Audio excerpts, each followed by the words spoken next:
महाराज जनक ने अपने अनुयायियों को, दूतों को कहा कि मेरी प्रतिज्ञा इस भरे स्वयंवर में सबको बता दो, जो भी धनुष का भंजन करेगा मेरी बेटी उसके गले में जयमाला, उन्होंने कहा प्रतिज्ञा चढ़ा दे, मेरी बेटी उसके कंठ में जयमाला डाल देगी। बोले बंदी बचन बर सोनहु सकल महिपाल। बंदी लोग आ गए मंच पर और कहने लगे पन विधि है कर कहे हम भुजा उठाए विशाल। हम अपनी लंबी भुजाओं को ऊपर उठा करके कहते हैं, क्या कहते हैं, हमारे राजा का ये संकल्प है, उनका ये प्रण है, क्या नप भुजबल विदु शुभधन राहु। और जो ऐसे कठोर इस धनुष को उठाकर इसके ऊपर प्रतिज्ञा जो चढ़ा देगा, उनकी बेटी उसी के गले में जयमाला डाल देगी। और ये बात सुनकर हजार हजार राजा एक साथ धनुष को तोड़ने के हिसाब से दौड़ पड़े महाराज। एक नहीं, हजारों हजारों राजा एक साथ। उन्हें होड़ लगी थी कि धनुष तोड़ करके और सीता को मैं पालूं, और वो दौड़ रहे थे। लेकिन सोई पुरारी को दंड कठोरा। शंकर जी का धनुष कोई साधारण तो था ही नहीं भैया, बड़ा अद्भुत। भूप सहस्र, हजार लिखा हुआ है, हजार राजा एक साथ। लेकिन धनुष की पोजीशन क्या हो गई है, भूप सहस्र दस एक बारा। हजार राजा ने एक साथ धनुष उठाया। फिर धनुष कितना बड़ा था, सो हजार राजाओं के 2000 हाथ लग गए। ये धनुष ऐसा था कि जितना हाथ लगता है उतना ही बढ़ता है आगे। महात्मा दधीची की हड्डियों से बना हुआ था ना ये धनुष। ये वही धनुष था जिस धनुष की वजह से शंकर का नाम त्रिपुरारी हुआ, शिव पुराण में कथा थी। ये वही धनुष है जिसके द्वारा भगवान ने त्रिपुर दहन किया था। मिथिला के राजा उस समय के उनके भगत थे, और यह धनुष उन्होंने मिथिला नरेश को दे दिया, इसको अपने यहाँ रख लेना, और जब कोई इस धनुष को तोड़ दे तो समझ लेना कि परमात्मा का अवतार हो गया है, कि ईश्वर के अलावा और किसी से टूटेगा ही। ये भगवान शिव ने ये बात कही थी। तो भूप सहस्र दस कई बारा लगे उठावन टरई नटारा। किसी से टस से मस नहीं हो रहा था धनुष, तो हाथ जोड़ करके कहते हैं महादेव बाबा हमसे नहीं टूटा तो कोई बात नहीं है, पड़ोसी से नहीं टूटना चाहिए। यही समाज की हरकत है, यही समाज की स्थिति है। तू मुझे कुछ नहीं देता, मन दे, लेकिन पड़ोसी को ना मिल जाए। मेरी दुकान ना चले तो कोई बात नहीं, पड़ोसी की नहीं चलनी चाहिए। मेरे बेटे का विवाह नहीं हुआ कोई बात नहीं, लेकिन बैंड बाजा बगल वाले के हाथों बजना ही नहीं चाहिए। लोग अपने दुख से उतने दुखी नहीं जितना कि दूसरों के सुख से परेशान। क्या कहते हैं, हमसे नहीं टूटा तो कोई बात नहीं है, लेकिन दूसरे से नहीं टूटना चाहिए। सब मेरी तरह मेरा ही जैसा मुंह लेके चले जाएं। ये धनुष मुझसे नहीं टूटा तो और किसी से भी नहीं टूटना चाहिए। वो ऐसा गणेश जी को वंदन प्रार्थना करने लगे।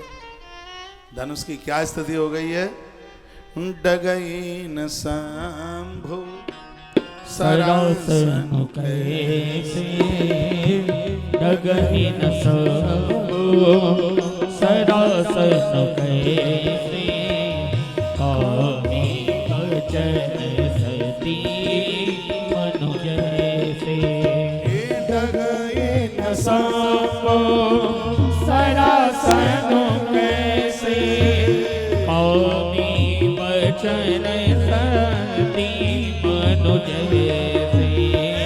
डगई न शंभु सरासन कैसे, कामी बचन सती मन जैसे। श्री राम जय राम जय जय राम, श्री राम जय राम जय जय राम। जैसे कामी व्यक्ति का असर सात्विक पवित्र नारी के ऊपर कोई उसका असर नहीं होता, उसी प्रकार से राजाओं का असर इस धनुष के ऊपर नहीं हुआ। धनुष को एक सात्विक पतिव्रता नारी, संयमित नारी की तरह बता दिया। ये धनुष को तोड़ना कोई साधारण बात थी नहीं। 14 दिन हो गए इसको जमाते हिलाते हिलाते, लेकिन किसी से धनुष टस से मस नहीं होता। तब महाराज जनक की आंख में आंसू आ गए और वो कहते हैं कि मुझे ऐसा लगता है कि विधाता ने मेरी बेटी का विवाह ही नहीं लिखा। मैं तो सोच रहा था कि धरती वीरों की है, लेकिन आज समझ में आया है वीर बीन धरा में जानी, ये धरती वीरों से भीन हो गई। और वह फिर अपने उन दूतों को कहने लगे, एक बार फिर जाके बोल दो कि जितने राजा बैठे स्थान छोड़कर अपने अपने घर चले जाएं। तो लिखान विद वैदेय विवाहु, लगता है कि विधाता ने मेरी बेटी का विवाह ही नहीं लिखा। वह फिर उनके वो लोग आए और उन्होंने फिर कहा, ये राजाओं आप अपने अपने घर के लिए जाइए। और जब इतना कहा तो राजाओं को अपमान का एहसास हुआ। एक ने दूसरे से कहा, भाई अब अपमान में कोई कमी है क्या, चलते क्यों नहीं? वो कहता है जाऊंगा तो नहीं। कहा क्यों? धनुष हमसे नहीं टूटा तो किसी और से भी नहीं टूटेगा, ये पक्का है। और राजा अपनी बेटी को क्वारी रखेगा नहीं, अभी कहेगा बेटी हाथ में जयमाला ले लो और इन राजाओं में जो तुम्हें पसंद आ जाए उसके गले में जयमाला डाल दो, शायद जयमाला में ही महाव नंबर लग जाए, बिना धनुष तोड़े ही हमें ये राजकुमारी मिल जाए। तो वो आपस में ऐसी चर्चा कर रहे थे। काफ़ी देर हो गई तो राजा ने फिर अपने दूतों को पूछा, ये लोग जाते क्यों नहीं हैं? तो उन्होंने जवाब दिया, महाराज साहब अभी इनको आंस लगी है। आंस का काय की? जयमाला की। जब इतना कहा तो राजा को बड़ा दुख हुआ, जैसे कटे घाव के ऊपर किसी ने नमक डाल दिया हो। राजा स्वयं मंच पर राजा का आना हुआ और राजा ने कहा, दीप दीप के भूपत नाना, आए सुने हम जो पन उठाना, देव धनुष धर मनुष्य शरीरा, विपुल वीर आए रणधीरा।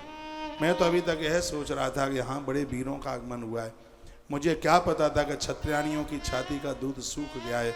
वीर बीन धरा में जानी, लगता है कि धरती वीरों से बीन हो गई। अब जन को माखे भटमानी, वीर बीन मही में जानी, तजऊ आस निज निज घर जाओ।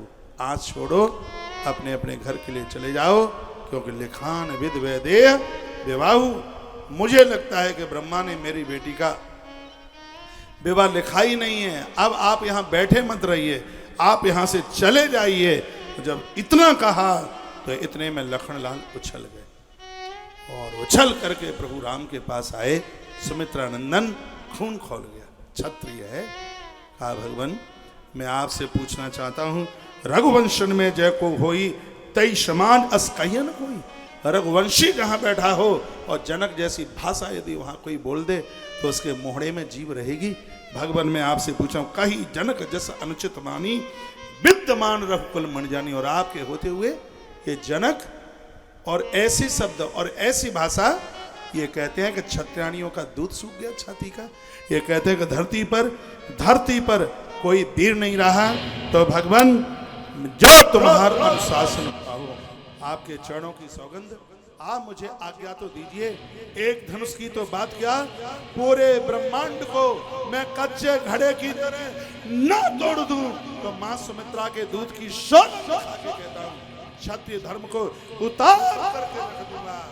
लखनलाल ने जैसे गर्जना करी तो वो जितने भी वो राजा बैठे हुए थे सन्नाटा छा गया। एक दूसरे से कहने लगे, अभी तक चले जाते तो घर पहुंच जाते, अभी तक तो धनुष टूटने की बात हो रही थी, अब देखो ये पूरा ब्रह्मांड टूटेगा, उसमें मेरा मकान कहाँ बचेगा। अपड़ा तपड़ी मचने लगी इनमें। और लखनलाल ने गर्जना करी तो मैया को प्रसन्नता हुई। क्या अब मैया समझ गई कि अब धनुष जरूर टूट जाएगा। जानकी को उधर से हंसी आई तो उधर से प्रभु राम जी भी मुस्कुरा गए। राम जी को मुस्कुराते हुए लक्ष्मण ने देखा। लखन ने कहा, मुझे क्रोध आ रहा है और तुम्हें हंसी आ रही है।